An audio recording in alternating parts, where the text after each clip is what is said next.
कि मुसलमान अपाहज हो गया, खत्म हो गया, बांझ हो गया। मैं नहीं समझता हूं ये बात।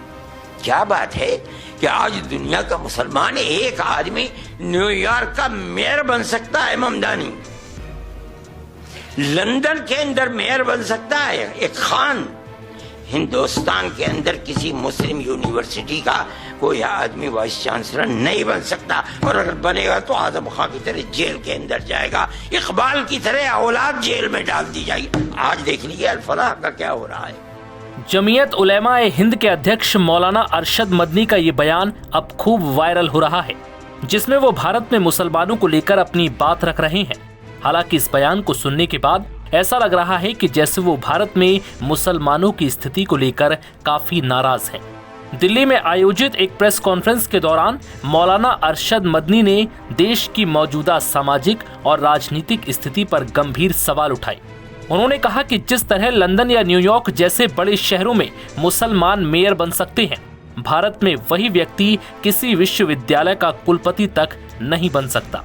इतना ही नहीं, मदनी ने तंज कसते हुए कहा कि अगर कोई मुसलमान ऐसा पद प्राप्त भी कर ले तो उसका अंजाम आजम खान जैसा होगा, जिसे जेल भेज दिया गया।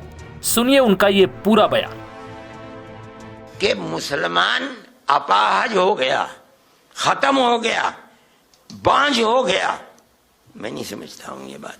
क्या बात है कि आज दुनिया का मुसलमान एक आदमी न्यूयॉर्क का मेयर बन सकता है, ममदानी लंदन के अंदर मेयर बन सकता है, एक खान हिंदुस्तान के अंदर किसी मुस्लिम यूनिवर्सिटी का कोई आदमी वाइस चांसलर नहीं बन सकता, और अगर बनेगा तो आजम खां की तरह जेल के अंदर जाएगा, इकबाल की तरह औलाद जेल में डाल दी जाएगी। आज देख लीजिए अल-फलाह का क्या हो रहा है।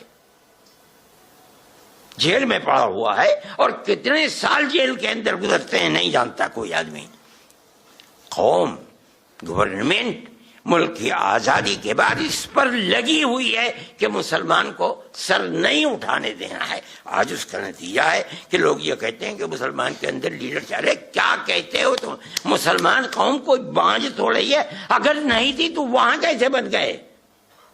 यहां किसी यूनिवर्सिटी का वाइस चांसलर नहीं बन सकता आदमी। मैं ये कहता हूं अफराद थे, बनाना चाहते थे, बना दिया उन्होंने, खड़ा कर दिया। आज अफराद बनाने वाले लोग नहीं रह गए, हौसले पस्त कर दिए गए। गवर्नमेंट चाहती है कि इनके पैरों के नीचे से जमीन निकल जाए। आज निकली हुई है जमीन। मैं हजरत मुफ्ती साहब, मेरी ये बात आखिर में मेरे जज्बात में निकल गई, जो इस जाहिर है कि इस इज्तिमा के मुताबिक नहीं है, लेकिन मैं ये कहता हूँ कि हजरत मुफ्ती साहब को हजरत शेखुल हिंद रहमतुल्लाह अलैह से जो मिला था, वो जो भी उनकी तारीफ करता है दर हकीकत ज़ात वही है शेखुल हिंद की। उन्हीं के मुख्तलिफ जिहाद से एक जहद किसी ने पकड़ लिया, अल्लाह ने उसको तौफीक दे दी, एक जहद को किसी ने पकड़ लिया, एक जहद को किसी ने पकड़ लिया, और उसके बाद वो बन गए और दुनिया के लिए, हिंदू और मुसलमान दोनों के लिए खैर का बाइस बन गए, प्यार और मोहब्बत का सबब बने। आज वो प्यार और मोहब्बत की दौलत ख़त्म हो गई, इसलिए कि ऐसे अफराद मुल्क के अंदर पैदा हो गए जिनकी बुनियाद ही मजहब की बुनियाद के ऊपर, नफरत के ऊपर रखी हुई है। इसे चीज़ नहीं होती है। अल्लाह ताला मुल्क के अंदर प्यार और मोहब्बत की वो जो 1300 साल की तारीख है उसे फिर जिंदगी अता फरमा दे, और हमारा मुल्क जिस तरह से खैर और बरकत रख करके चल रहा था, खुदा करे ये मुल्क फिर प्यार और मोहब्बत के साथ चले। वहीं मदनी के इस बयान पर पूर्व अल्पसंख्यक कल्याण, वक्फ और हज राज्य मंत्री और बीजेपी नेता मोहसिन रजा ने तीखी प्रतिक्रिया दी। उन्होंने कहा कि इन लोगों का दोहरा चरित्र रहा है। इन्होंने सिर्फ देश के मुसलमानों को गुमराह करने का काम किया है। ये लोग सिर्फ अपना फायदा करते हैं, निजी स्वार्थ के लिए काम करते हैं। देखिए, हमेशा से इन लोगों का डुअल कैरेक्टर रहा है। ये सब अरशद मदनी साहब हों या इनके परिवार के लोग रहे हों, इन्होंने सिर्फ देश के मुसलमानों को लूटने का काम किया है, गुमराह करने का काम किया है, और दूसरों के सर पे ठीकरा फोड़ते हैं और अपनी दुकानें पूरी तरीके से चलाते हैं।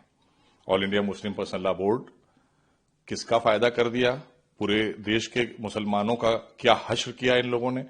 एक बहुत लंबे समय से आप देखिए ना, मुसलमानों के नाम पर सरकारों से लाभ पाने वाले लोग निजी स्वार्थ के लिए काम करते रहे, लेकिन मुसलमानों का तो उत्थान नहीं किया।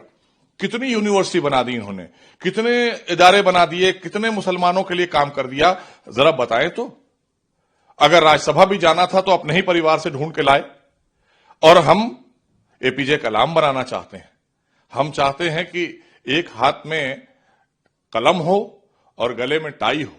हम वो उस तरफ ले जाना चाहते हैं मुसलमानों को। भारतीय जनता पार्टी पर बार बार उंगली उठाना और ये कहना और ममदानी की बात करना, आप अमेरिका की बात करिए, आप अफगानिस्तान की बात करिए, आप बांग्लादेश की बात करिए, आप इस तरह की बातें कर रहे हैं, आप देश की बात भी कर लीजिए ना, हिंदुस्तान की भी तो बात कर लीजिए।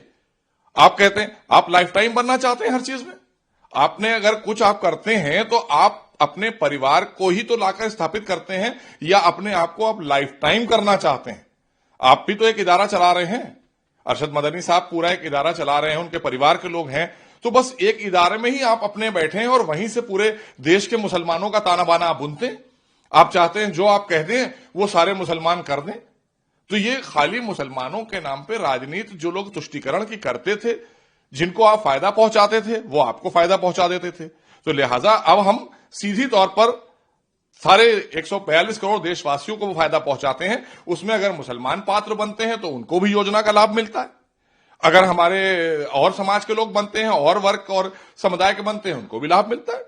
तो ये भेदभाव की राजनीति तो हमने की नहीं है कि आप ये रोना रोते रहे कि हमारे साहब वहां अमेरिका में वो मेयर बन जाता है, एक मुसलमान यहां नहीं बन सकता। तो संसद के सदस्य तो आपके भाई भी बने। एपीजे कलाम साहब को भारतीय जनता पार्टी ने राष्ट्रपति बनाया। दोबारा जब बनाने की बात आई तो आप जिस पार्टी को समर्थन करते थे उस पार्टी ने हाथ खींच लिया। क्यों? क्योंकि भारतीय जनता पार्टी एपीजे कलाम साहब को बनाना चाहती थी दोबारा। तो आप ड्यूअल कैरेक्टर से बाहर आइए ना। ये दोहरा चरित्र आप किसको दिखाना चाहते हैं? और अभी भी गुमराह करने के लिए आप तैयार रहते हैं मुसलमानों को कि साहब हम क्यों? क्योंकि all India Muslim personal law board किसने बनाई थी, क्यों बनी थी, इसका क्या पर्पस था, क्या कुछ हल निकला इससे? आज भी वही चंद ही लोग तो हैं, चंद मुस्लिम धर्म गुरु बैठे हैं उस पर कुंडली जमा के, और करोड़ों करोड़ों जो हिंदुस्तान के मुसलमान हैं उनको भेज दिया है कि तुम फेरी लगाओ और तुम मदरसे में चले जाना, सुबह अलिफ बे ऐसे पढ़ाना, बाकी शाम को तुम्हारे अब्बा खाना बनाने के लिए कुछ कमा के ले आएंगे इधर उधर से फेरी लगा के। तो हम उन बच्चों को आज एक अच्छी शिक्षा की तरफ ले जाना चाहते हैं। आज उनके हाथ में हम कलम देना चाहते हैं। और जिनको आपने समर्थन किया था उन्होंने कलम नहीं दिया था, उन्होंने उनको अपराधी बनाने का काम किया था, उनको अपराध में झोंकने का काम किया था। एक दौर ऐसा आया कि मुसलमान नौजवान अपराधियों को अपना आइडियल मानने लगे थे। क्यों? क्योंकि उनके पास कुछ और था ही नहीं कि उनके पास एपीजे कलाम होते, या और उससे पहले जाकिर हुसैन होते, या मौलाना अबुल कलाम आजाद साहब होते। तो ये तो मिसाल आपने बनाई नहीं कभी। और आज आप फिर लगे अपनी एक ही ढपली, एक ही राव है, वो बीजेपी ये करती है और यहां पर मुसलमानों का जो है बहुत उनके साथ उत्पीड़न हो रहा है। कहां हो रहा है? आपकी दुकानें नहीं चल पा रही हैं इसलिए आप परेशान हैं, और कोई बात नहीं है। मुसलमान यहां पे बहुत आराम से रह रहा है। सर, मौलाना ऐसी संस्थाएं हैं जो मुसलमान और इस्लाम का वजूद मिटाना चाहती हैं। वो चाहते हैं कि मुसलमानों का दिया बुझ जाए, लेकिन ये याद रखें कि मुसलमान बुझने वाला नहीं, और जो इनका दिया बुझाना चाहेगा उसका दिया खुद बुझ जाएगा। देखिए, वो जो मुसलमानों की बात कर रहे हैं, अगर पूरी दुनिया की बात आप कर लें तो पूरी दुनिया में अगर कोई परेशान है तो मुसलमान से परेशान है, इस्लाम से नहीं परेशान है।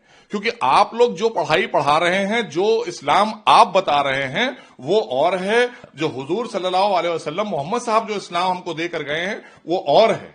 क्योंकि आप जो इस्लाम दे रहे हैं वहां वो समझ में आ रहा है कौन सा इस्लाम है। हम जिस इस्लाम को मानते हैं वो वही इस्लाम है जो अल्लाह ने अपने नबी के जरिए भिजवाया था। लेकिन आप जो मुसलमानों को इस्लाम समझा रहे हैं उसमें यही प्रॉब्लम है पूरी दुनिया को। और आज आप जिस तरह की बातें करते हैं इसमें बाकायदा कहीं ना कहीं धमकी भी नजर आती है। हालांकि अब मौलाना अरशद मदनी के इस बयान पर विवाद भी हो सकता है। नव भारत टाइम्स की रिपोर्ट। लंदन के अंदर मेयर बन सकता है एक खान, हिंदुस्तान के अंदर किसी मुस्लिम यूनिवर्सिटी का कोई आदमी वाइस चांसलर नहीं बन सकता।